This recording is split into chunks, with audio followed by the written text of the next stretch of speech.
Bharatiya Janata party की सरकार ने राजनीति के लाभ के लिए सबसे पहला राज्य बनते हुए डीएससी और नॉन डीएससी करने का काम किया है। कोई बात नहीं, आप उनको भी दें, हम ये नहीं कह रहे, आप हक तो दें, आप हक तो देने का काम करें। उपाध्यक्ष महोदय, मैं ये जानना चाहती हूँ, इस असुरक्षित प्रदेश में क्यों बांटने का काम? तो जनरल में भी आप ईडब्ल्यूएस लेकर आए। चाहता हूँ, ये अपने लीडर से, अपने नेता से, देश के नेता से, प्रदेश में तो कोई है इनका लीडर, क्यों नहीं है? आप तक नेता प्रतिपक्ष नहीं चुन सके। अपने नेता से बयान दुआए कि हम डीएससी वर्गीकरण का विरोध करते, दो बयान। मैं तो अभी भी नहीं कह रही, दो बयान। उपाध्यक्ष महोदय, क्यों नहीं बयान देते हम लोग? उपाध्यक्ष महोदय, मैंने ये कहा अगर पूरे देश में करें, उपाध्यक्ष महोदय, दो बयान। मंत्री जी पहले इस बात पे, लीडर है नहीं, कैसे करें?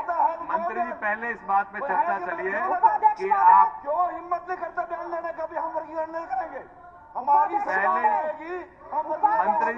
मंत्री जी कृपया आप बैठिए प्लीज। आप बैठो एक बार। उपाध्यक्ष, ये क्या हिम्मत बता रहे हैं? मंत्री जी बैठिए प्लीज।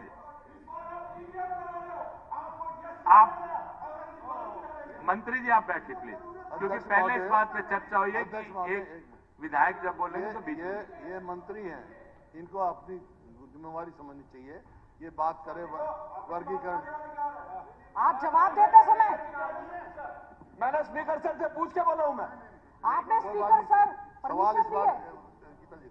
सवाल इस बात का नहीं है कि आप क्या बोलते हो, सवाल इस बात का है आपको क्या नहीं बोलना चाहिए। सवाल इस बात का है क्या नहीं बोलना चाहिए, वो पहले सोचो। आप क्या बोलते हो, ठीक है, वाजिब बात है।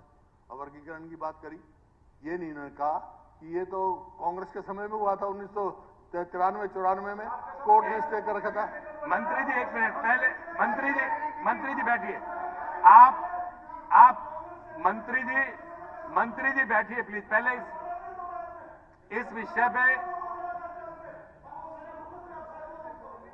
बैठिए, क्योंकि पहले इस बात पे चर्चा हुई है कि जब तक एक विधायक बोलेगा बीच में कोई बोलेगा नहीं। प्लीज फैक्ट्स पे बोलो। उपाध्यक्ष जी, मैं फैक्ट्स पे बोल रहा हूँ। ये कांग्रेस ने दिया था और एक कोर्ट से स्टे था, अब सुप्रीम कोर्ट का डिसीजन आ गया। बार बार बीच में ना बोले जब तक बिना परमिशन के, क्योंकि इससे पहले नहीं ऐसे चेयर की गरिमा तो आपको रखनी पड़ेगी। नहीं इस प्रकार से चेयर की गरिमा तो आपको रखनी पड़ेगी। इस प्रकार से बीच में मत कीजिए।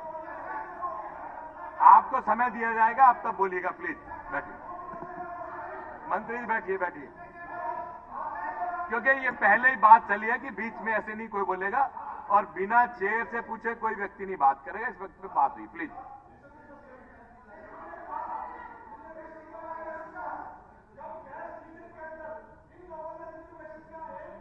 खड़िया विधायक थे, ये भूपेंद्र हुड्डा जी मुख्यमंत्री थे, फूलचंद मंत्री जी प्लीज बैठिए मंत्री जी बैठिए। मंत्री जी इसकी गरिमा रखिए, सदन की गरिमा के अनुसार चलिए, बैठिए।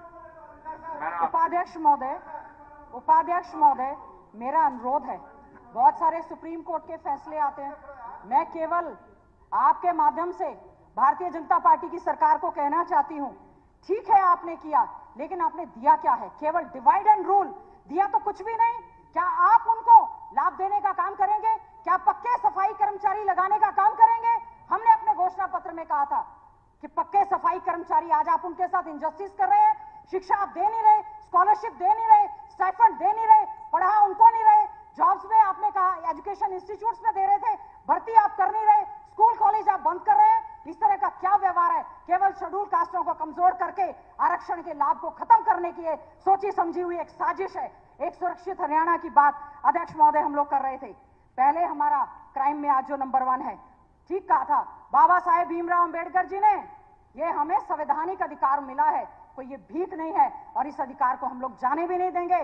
जिस प्रकार से ये नाटक यहां पर हुआ है और संविधान जिस समय सौंपा गया, केवल एक बात कही थी, बहुत ही उम्दा संविधान दिया जा रहा है, केवल अगर संविधान अच्छे ढंग से लागू नहीं होगा तो उसको लागू करने वालों में कहीं ना कहीं कमी होगी। और आज एक ऐसा प्रदेश जिसमें रक्षक भक्षक बन रहे हैं, बेटियां सुरक्षित नहीं है, वर्किंग प्लेस पर महिलाएं सुरक्षित नहीं है, जब बोल रहे हैं तो बीच में परेशान करने का काम कर रहे हैं। अध्यक्ष महोदय, वी नीड योर प्रोटेक्शन। ये कोई तरीका नहीं है कि जब एक सरपंच को एक विधायक क्या कहते हैं फील आ जाती, this is the way to protect the rights of the women? जो चुनी हुई महिलाएं आती हैं उनके साथ इस तरह से अभद्रता करना, मैं इसकी कड़े शब्दों में निंदा करने का काम करती हूं। आपके उसकी जरूर इस बात को कहना चाहती हूं, एक अच्छे वातावरण को देने का प्रयास ये सरकार करे।